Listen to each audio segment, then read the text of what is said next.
will just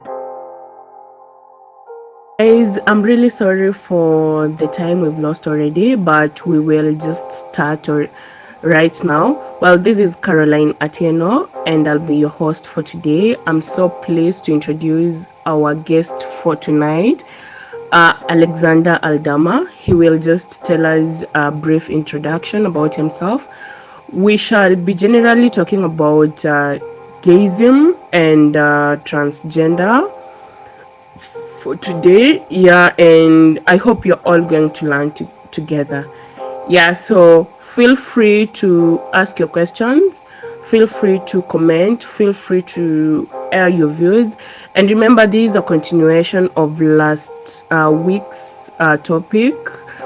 Last week we talked much about lesbianism. Yeah, so I'm hoping you're going to learn so much from this session. Yeah, welcome, Aldama. Thank you, Caro. Thank you very much for giving me this opportunity to address people. It's an honor. Alexander Aldama. I think. No, I don't think. I'm a fashion stylist, a choreographer, a runway coach.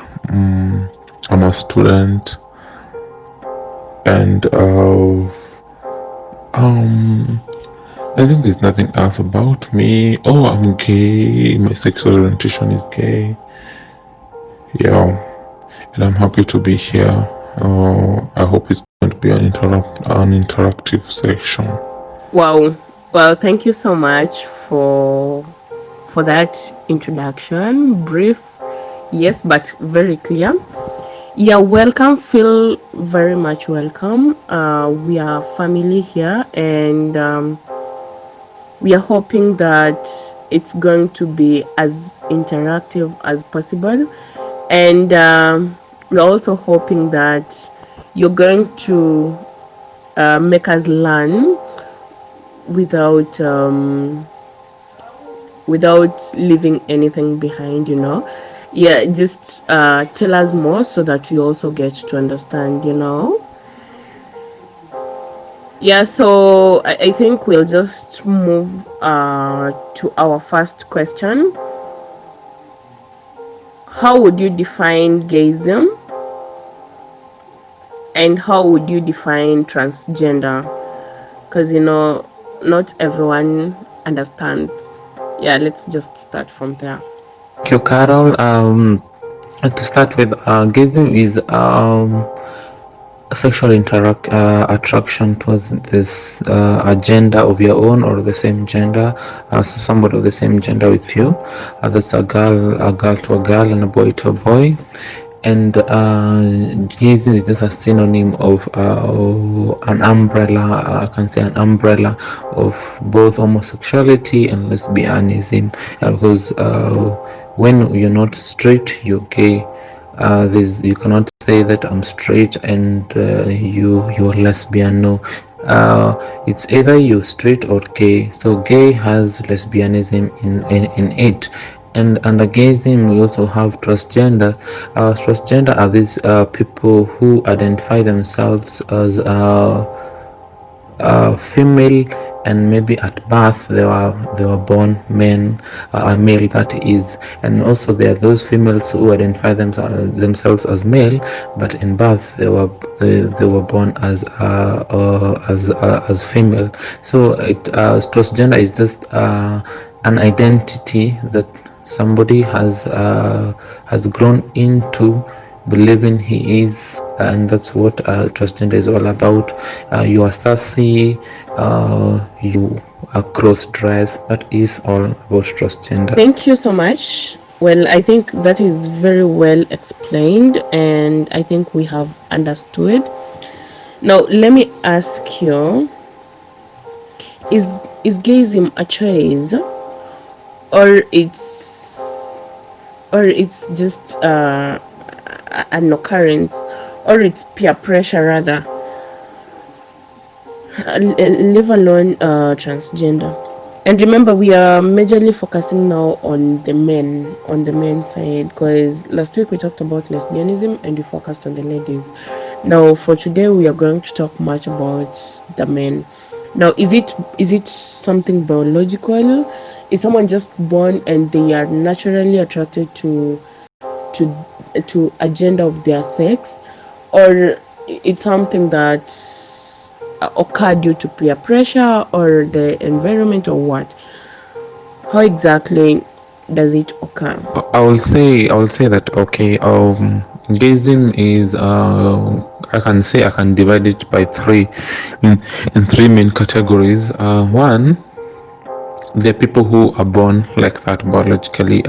You just find yourself that when you're growing up and at adolescent stage, you, instead of getting attracted to girls, you get attracted to men.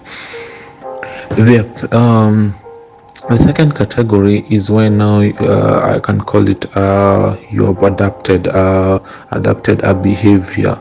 Uh, to adapt a behavior. I'm sure all of us here went through high school. Adapting behavior, it's the way you live with it.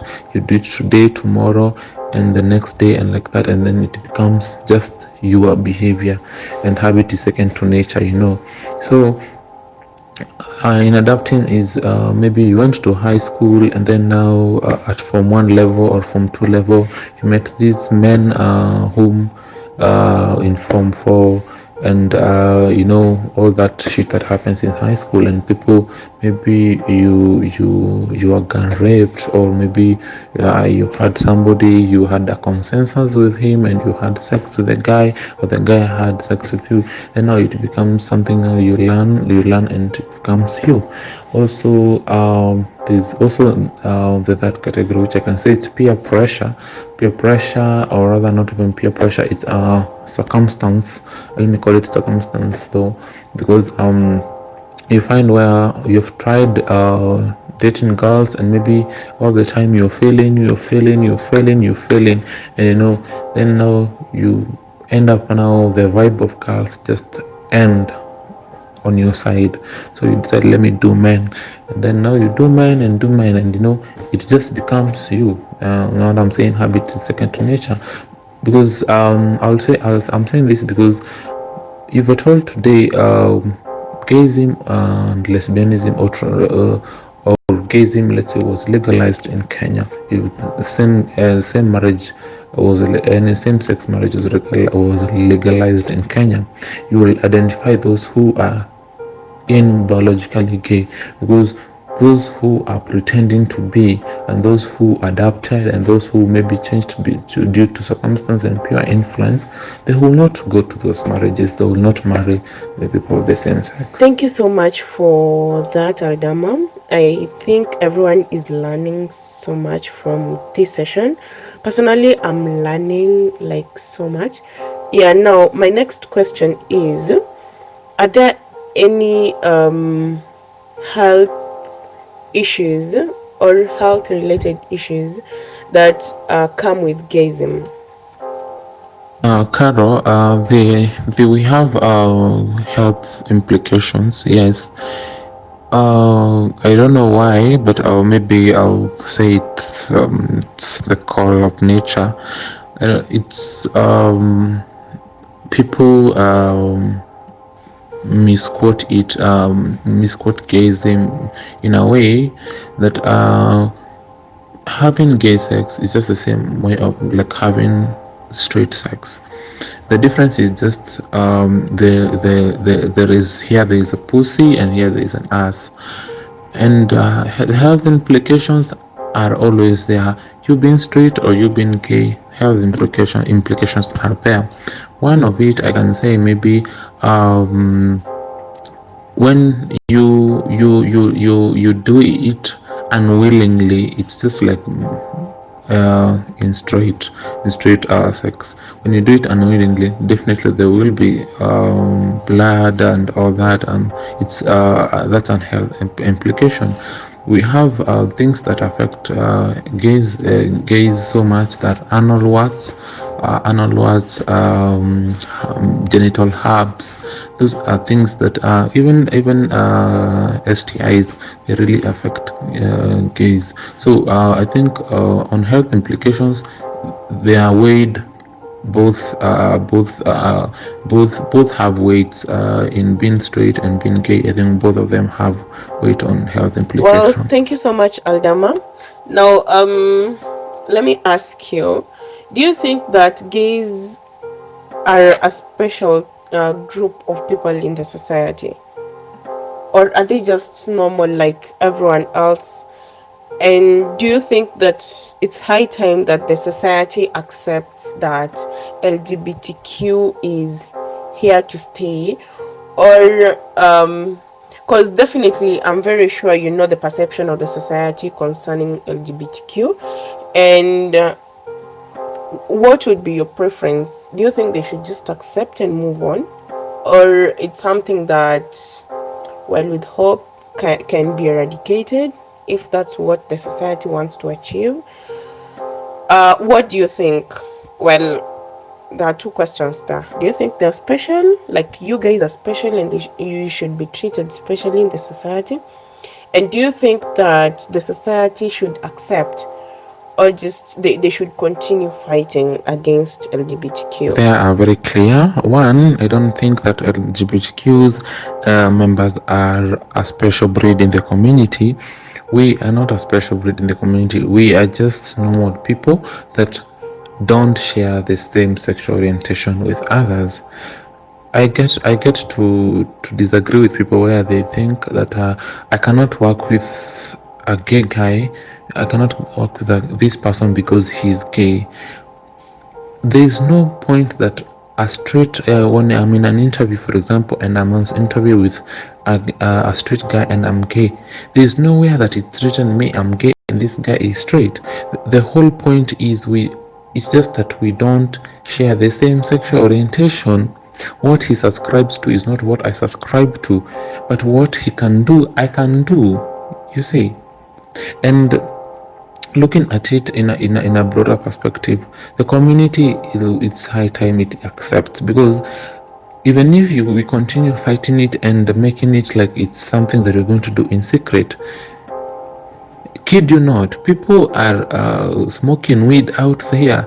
For example, in Georgia, people smoke weed as if it is cigarette, and weed is illegal in Kenya, and people are doing it. So the more we continue fighting something, the more it is done. It's better to legalize something, or it's better to accept it, because if you accept it or don't accept it, people will continue doing it. Then, Aldama, how would you tell that someone is transforming from being straight to gay? Like, what are some of those symptoms, or that I mean, those characteristics that are visible?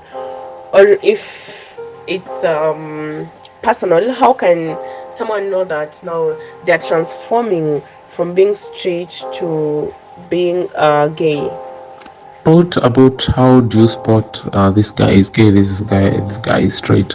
One thing I will want to tell you is characteristics of somebody being gay are very unique, and I think they're very precise. One, a gay guy is always neat, is always up to detail.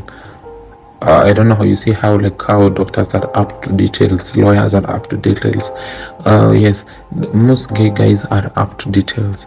They are very clean, in short, and very precise. Most gay guys will have some feminish behavior, even if it's hidden. If at all you with somebody, you live with somebody for 1 or 2 weeks in his house, or even 3 or 2 days, there's those behaviors that you'll just see that this is a girl having this behavior.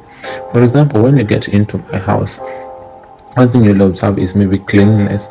Most straight guys are not clean. I will not say that straight guys are not clean, but maybe straight guys are lazy doing laundry, they're lazy doing dishes. But as a gay guy, from in my house, you first entry, you'll not see dishes, melala hapo, or laundry.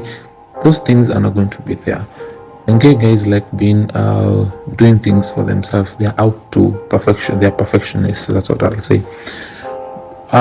For anyone who is transforming to be gay, I will say that when you start having noticing a second look, when you start giving a guy a second look, you're a guy and you're giving another guy a second look. Marambili, a second look is when you look and you comment about the guy. That means that you have started having feelings towards somebody of the same gender, or that's a guy, the same guy. Well, about cleanliness, that's quite interesting. Well, thank you for the knowledge. Yeah, we really do appreciate. Now, for now, it will just be a question answer session. Then later we shall open the forum for any other person who has a question to ask you. Yeah, so I guess that is contained. You're asking about why the group is so silent, but I think I've answered. Well understood. Well, now we know you guys are not a special breed or a special group of people in the society. I think you should be answering that question. How should you handle a situation where a gay approach you and you're not gay? How On should this you? question, a situation where you a gay guy approaches you and you're not gay, it's very prudent to say yes, I accept your compliments. Yes, I look. Maybe I'll approach and say you look good, bro. And it's good to say I accept your compliments, and I'm not, and I don't subscribe to dudes. I'm into girls. Just like that. I don't know why people, straight guys, are approached by gay guys, and these straight guys now become violent. I don't know, bro. Ati, why are you approaching me? Nani alikwambia napenda wanaume? As in, violence has to stop. We are in the 21st century. As in, I think we all underwent through basic education. We went to high schools. I think we were taught how to handle situations. All of us did English paper one. We had etiquette in that. There's a way you need to handle situations of violence. That is something that me personally, I always see people. You approach somebody and somebody is very violent. It does not mean it is a crime to be approached. In fact, appreciate the fact that you may approach her by a guy. You look good. Congratulations. It's a compliment that you should take. Thank you so much for your answer, Aldama. I think Leotaura, you have understood, and your question has been answered to the point. Now, moving to our next question, Aldama, how do you guys compensate for what you cannot have in a gay relationship? Uh, when you compare yourselves to the normal or the straight relationships or marriages, because you find that in gay relationship, definitely you guys cannot have kids. You guys probably, well, I don't know, but okay, probably you don't need that female understanding, and you know how females are compassionate, so how do you guys deal with what you cannot have now, for instance, kids in a gay relationship? In a gay relationship, it's very simple. One, you can get kids even without even straights who don't give birth, they can get kids. Gays get kids through surrogacy, through adopting. Yeah, that is the two main ways you can get kids.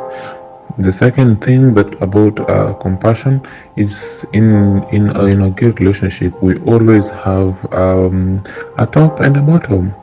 A top is the guy in the relationship. A bottom is the lady in the relationship. So this lady in the relationship is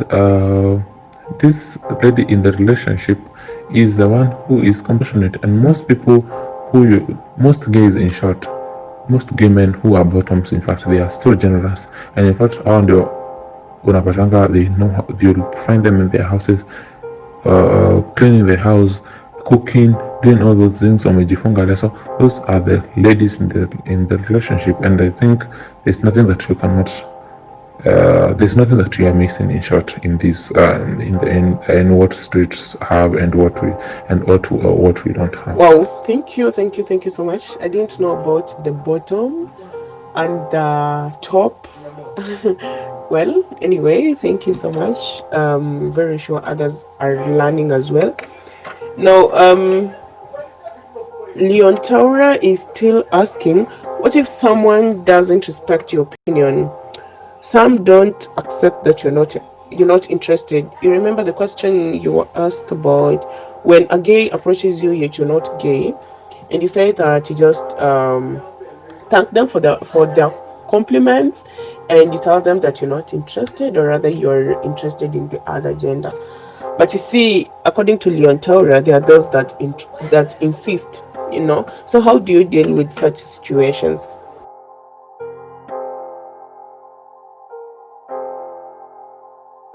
If at all you've approached a gay guy has approached you and is interested in you and you just reject politely, I'm sure that gay guy will just walk away and just politely. So I'm having this question. Yeah, like we all know, we are found in a society where there is religion. Are you people into Christianity, or you don't follow the Bible?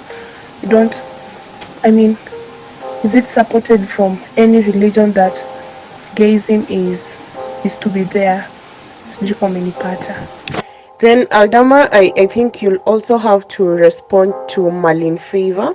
Now she's asking, is gayism supported anywhere in any religion? And well, if possible, now my request, could you quote it kindly?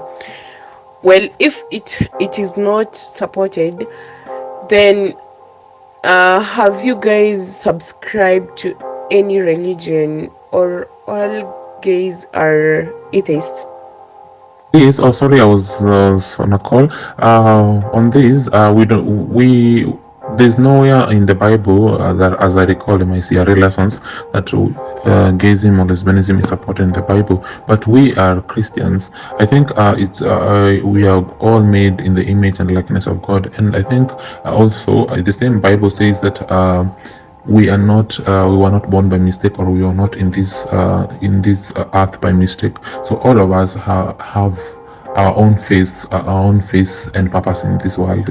I think you hope you understand. But in the Bible, there's nowhere that's quoted. I think that has answered Caro and the other girl's question. Yeah, thank you so much. I think Malin Favor, you're also convinced with the answer. Well, I'm convinced myself, because I think there are also Muslims who are gays, and Hindus, and all those other religions. So I think it's not just Christians. I stand to be corrected, Aldama. Well, for these two, well, I also think that if you just reject someone politely, they'd accept and move on, just the same way in normal relationships, the straight relationships. Mse akikukatia and hauko idhaa, you decline and life goes on. Yeah, so let me get a little bit personal, Aldama. Now, how do you deal with criticism from the society?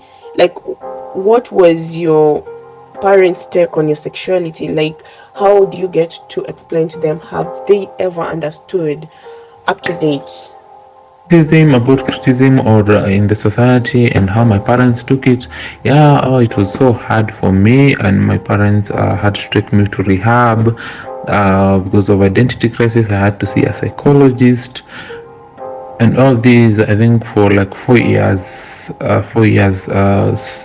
since Form 1 until Form 4, I was in and out of rehabs and psychiatry sessions, and trying to mentor me into being straight and all that. But it never bore any fruit, or it never worked out for me. For me, I think I turned out to what I am because I believe in what I am, and I'm not challenged by what people talk about me. Because me, I think when people start criticizing you, criticism is good for you to challenge yourself in life and push forward, but also criticism is not also good for you. When you listen to it that much, you can go into depression. Me, I will not lie, I was so much into what people used to say about me, until I said no, I don't give a fuck now. I'm just out there and I'm going to do my thing, and as long as I'm not offending anyone in society, because what straight guys can do, I can do better also, or I can do it better. We can all do it. So I never criticism is something that has really encroached, and it's really making LGBTQs hide out from what they are. But I think that's because the society has not yet accepted. But for me, I think self-esteem, high self-esteem, and having supportive people around you is what builds who you I are. also have another question. You've mentioned somewhere that one of the ways you get kids is through adoption. So, when doing this adoption, um, how do you raise this kid? Do you raise the kid be with the same image of yours, or how do you do it? Hey Aldama, a very interesting question here for you, still from Malin Favor. Well, it's quite interesting by the way, because when you acquire a child, they expect to have a mother, well, a normal mother, and a normal father, the things that we're used to in the society.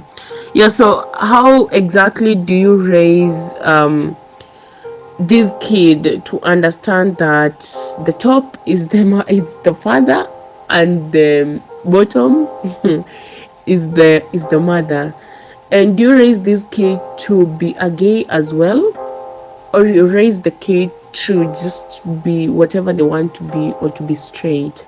When you adopt kids, or rather even when you do surrogacy, you raise a kid generally how kids are just raised.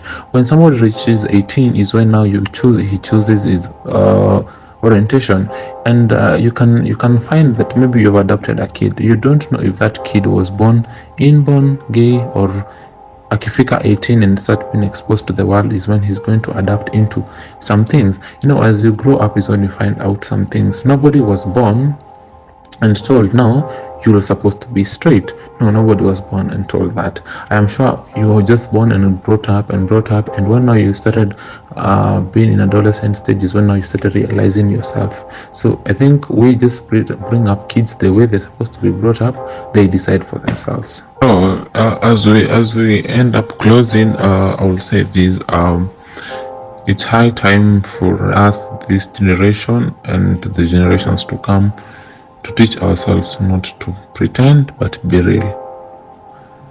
Even Kibe and Rukibe and Shafi are saying out there, be you, be real, be yourself. Because I'm sure if you don't be yourself, you're hiding from people, you're pretending. There's nothing under the sun that is hidden forever. You will hide and hide and hide and hide behind this girl who you will get married to, and pretend to be happy and all that. But I'm asking myself, why should I take, for example, Caro? I marry Caro and pretend natesa Caro, najitesa mimi mwenyewe. I am lying to this girl. I am lying to myself. Why should I do this? It's high time in bottom line of it all, we stop pretending. Let us be real with ourselves. If at all you are gay, just be gay. If you're told you're straight, you're straight. You see, wacha tuache kupimana imani, because that's what most people are doing in this society right now. Understood, Aldama. That's an encouragement to each and every person here. Be yourself, be real, don't live behind the shadow, don't live to please others.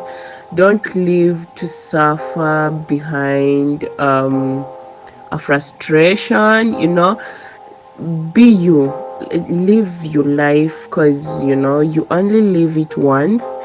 And yeah, you just got this one life, so do what you think is best for you.